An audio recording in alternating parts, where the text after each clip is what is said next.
नमस्कार, मैं इस वक्त औरंगाबाद ज़िले के कांग्रेस कार्यालय में हूँ और हमारे साथ में आज बात करने के लिए कांग्रेस के यहाँ पर नेता हैं और आज मुद्दा है कि जो भारत सरकार द्वारा बजट पेश किया गया उस पर इन लोगों की क्या प्रतिक्रिया आता है। तो हम चलिए सीधा जुड़ते हैं। सर, मैं कांग्रेस पार्टी का औरंगाबाद का जिला अध्यक्ष हूँ अरविंद कुमार सिंह। आज देश के सामने जो विकराल समस्या है महंगाई और बेरोजगारी का, इस पर तो कोई चर्चा ही नहीं हुआ। इस पर तो कोई बजट में प्रावधान नहीं किया गया, न कोई सुविधा दिया गया, न नौकरी के लिए, और न ये जो महंगाई है ये घटने का कोई इसका प्रावधान नहीं किया गया। पेट्रोल और डीजल का इनका जो बजट आया है उससे क्या सस्ता हो जाएगा? ये जो इतने सामान का दाम जो बढ़ा है, जो जिससे आदमी त्रस्त है, वो तो उससे तो कोई फर्क नहीं पड़ने वाला है। जैसे है वैसे ही चल रहा है। और यहाँ तक मध्यम वर्गीय का सवाल है, मजदूर का और किसानों का, इसके लिए भी कुछ भी नहीं बजट में प्रावधान किया गया।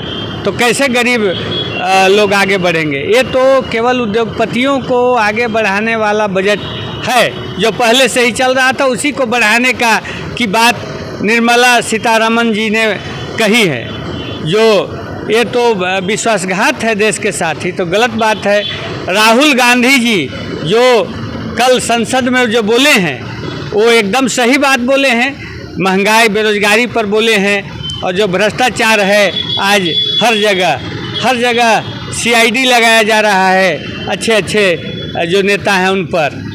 और ये जो घूसखोरी का मामला चल रहा है ये केंद्र सरकार में, पैसा दो पद पाओ, पैसा दो उद्योग में पैसा पाओ, पैसा लो और अपना पूंजी बढ़ाओ, यही चल रहा है। इससे कोई फ़ायदा होने वाला देश की जनता को नहीं है। यह बजट एकदम बेकार बजट है आम जनता के लिए।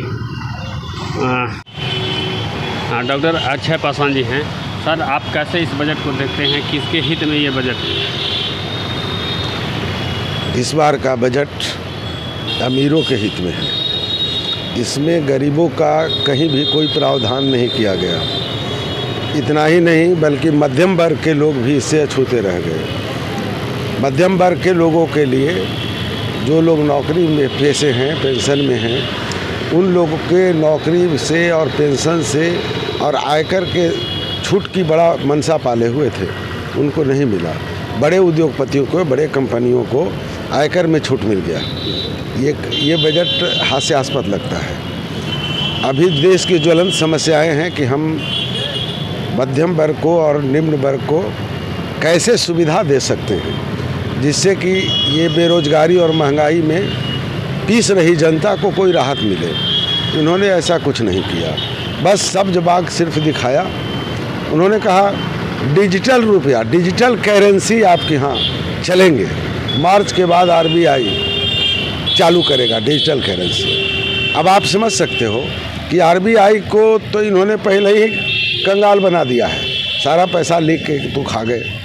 अब इनको इसके अलावा कुछ बचा ही नहीं। RBI नहीं इस पर कोई सहमति दे पाया था, फिर भी इन्होंने कहा कि मार्च से आपके यहाँ डिजिटल करेंसी चलेंगे। ये धोखा है, दिखावा है। वो सब्ज बाग जो मैंने कहा वो उसकी बात है। आप देखें एक और एजुकेशन पर हम एजुकेशन को कैसे बढ़ा पाएंगे, इस पर इन्होंने कोई विचार नहीं किया। वो डिजिटल खोलेंगे, डिजिटल स्कूल चलेंगे और डिजिटल विश्वविद्यालय नए खोले जाएंगे। उसमें इन्होंने 400 डिजिटल विद्यालय खोलने और सारे जगह सब TV लगा करके डिजिटल एजुकेशन देने के काम किया। आप देहात के और देहात के हैं, आप भली भांति देख रहे हैं कि गांव देहात के जो अधिकतम आबादी इस देश की है, उनके पास एक मोबाइल नहीं है जिससे कि डिजिटल वो पढ़ सकेंगे। और मोबाइल अगर है भी किसी के तो वो समझ नहीं पा रहे हैं। तो ये शिक्षा को और गर्त में ले जाने का इनका मंशा है, और बिल्कुल ये वही मंशा है, उसका बदला हुआ रूप है। ये नहीं चाहते ये देश के गरीब मध्यम वर्ग के लोग, गरीब और मध्यम वर्ग के लोग के बच्चे पढ़ें, ताकि कल हमारे ऊपर सवाल उठाएं, हमारे खिलाफत करें। इसलिए जानबूझ करके इन्होंने शिक्षा को चौपट कर दिया है। तो आप इसी तरह से बजट के अन्य क्षेत्रों को भी, बजट के जिन क्षेत्रों में भी देखेंगे तो सारे जगहों पर आम पब्लिक के लिए कोई लाभ का, जैसे आम पब्लिक के लिए लाभ में मान लीजिए घरेलू गैस है, महिलाओं का है, आम लोगों का है, इतना चरम पर डाल दिया है कि आज 1000 रुपये में लगभग 5 रुपया बचता है, 1000 रुपये में गैस मिल रहे हैं। हाँ कि ये मध्यम वर्ग के जो खाता पीता परिवार जिसको कहते हैं, उसे भी अचानक 1000 रुपये की गैस खरीदने में 10 बार सोचना पड़ता है। तो लोगों को उम्मीद थी कि नए बजट जो आएंगे उसमें मोदी सरकार कुछ करेगी, लेकिन कर नहीं पाई। मोदी सरकार सिर्फ अपने दोनों मित्रों अडानी और अंबानी के लिए खजाना भरने का काम किया। और कोई सवाल है? बजट को जिस तरह से हाँ, पत्रकार महोदय, आप जो अभी बजट की बात जो कर रहे हैं, वो बजट एक गरीब और मध्यम वर्गीय को हत्या करने वाली है। इससे कहीं राहत मिलने वाली नहीं। इस बजट में गरीबी के बारे में कुछ नहीं कहा गया है, शिक्षा के बारे में कुछ नहीं कहा गया, और बेरोजगारी के बारे में कुछ नहीं कहा गया। तो आखिर ये बजट है क्या, सो समझ में नहीं आती। वो केवल वोट की राजनीति करते हैं, और कब तक करेंगे ये ईश्वर के हाथ में, कहते ईश्वर को कब्जा में किए हैं, ईश्वर ही उनका माफ़ अगर कर देगा तो ठीक है। और न ऐसी बजट से कहीं गरीबों का, मध्यम वर्गीयों का राहत मिलने वाला नहीं है। तो ये बजट पर प्रतिक्रियाएं जो आ रही हैं, इस बजट को आप किस तरह से देखते हैं? ये बजट जो है सो अमीरों के लिए है, गरीब का तो खाली लुभावना है सरकार की। और मोदी सरकार जो है से कब तक करते हैं, समझ गए ना, इस तरह की लुभावना। वो तो उत्तर प्रदेश और 5 राज्य में चुनाव है, वहाँ की जनता इनको 10 मार्च को जवाब दे। आज जो देश में जो बजट की प्रावधान हमारे प्रधानमंत्री जो रखे, ये बजट से साफ लगता है कि हिंदुस्तान में एक तरफ गरीब है, दूसरे तरफ अमीर है। ये पूंजीपतियों की बजट है, न कि गरीबों की है।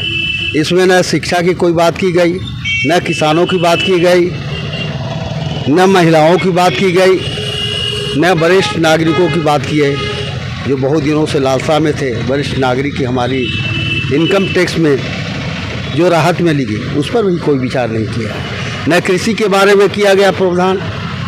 सारे बजट ये देखने से पता चलता है कि इस देश में मोदी सरकार अमीरों को अमीर बनाने जा रहा है और गरीबों को गरीब बनाने जाता है।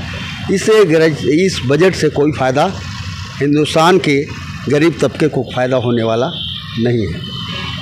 इंजीनियर साहब, वहीं नीतीश कुमार कहते हैं कि बजट एक बहुत ही अच्छी बजट है, तो इस बजट को आप किस तरह से देख रहे हैं? मैं भी इंजीनियर दुधेश्वर प्रसाद मेरा नाम हुआ, और हमारे माननीय मुख्यमंत्री भी इंजीनियर हैं, लेकिन हमको लगता है कि अपने आप को बीजेपी के हाथों गिरवी रख दिए हैं, या किसी भी प्रकार से जो है नौकरी पेशा वालों को, जो नौकर है, नौकरी करता है, उनको पेंशन नहीं मिलता है, और उनके आईएएन लोगों को पेंशन मिलता है। तो इस बजट में उम्मीद था वैसे लोगों को कि इस बजट में पेंशन के बारे में बात आएगी, लेकिन आई नहीं। नंबर रहा टैक्स के बारे में। नौकरी करने वाले हमेशा याद रखते हैं कि टैक्स में कुछ छूट मिलेगा। इन नौकरों के लिए कोई व्यवस्था नहीं हुई, छूट कोई टैक्स में नहीं दिया गया। हाँ, यह किया गया कि 2 साल का टैक्स अगर अद्यतन जमा करते हैं तो उनको फाइन नहीं लगेगा, लेकिन अगर उससे बेनिफिट कुछ होता है तो वह बेनिफिट वापस नहीं किया जाएगा, रिटर्न नहीं किया जाएगा। अगर बेसी पैसा जमा हो गया है, टैक्स दे दिया गया है, तो रिटर्न होता है, वो भी इन्होंने नहीं किया। तो नौकरी पेशा वालों को तो कुछ दिया ही नहीं, और पुराना ही जो पहले था, तो यह बजट से तो कोई फ़ायदा नहीं हुआ। जो पहले बजट में आता था 2 साल पहले जो था इनकम टैक्स का जो दायरा था ज्यों का त्यों वहीं छोड़ दिया गया। यही मेरा कहना है कि इनको जो है बजट में नौकरी वालों के प्रति ध्यान देना चाहिए था। बजट में डिजिटल पर ज़्यादा जोर दिया गया है, जैसे डिजिटल से अब खेती होगी, डिजिटल से पैसा वाला भी लेन देन होगा, तो इस पर क्या करें? हाँ, इस पर है कि हम पढ़े लिखे लोग जो हैं वो विद्यार्थी तबका के हैं जो चलाते हैं, उनको डिजिटल में अपना लाभ उठा लेंगे। लेकिन बहुत ऐसे हमारे देश में हैं जो पढ़े लिखे नहीं हैं, उनको डिजिटल से फ़ायदा नहीं है, उनको नगद पैसा ही रहेगा तब कहीं लेन देन करेंगे। डिजिटल से उनको घाटा के सिवाय बेनिफिट नहीं है। तो ये तमाम प्रतिक्रियाएं दे रहे थे इस बजट पर। धन्यवाद।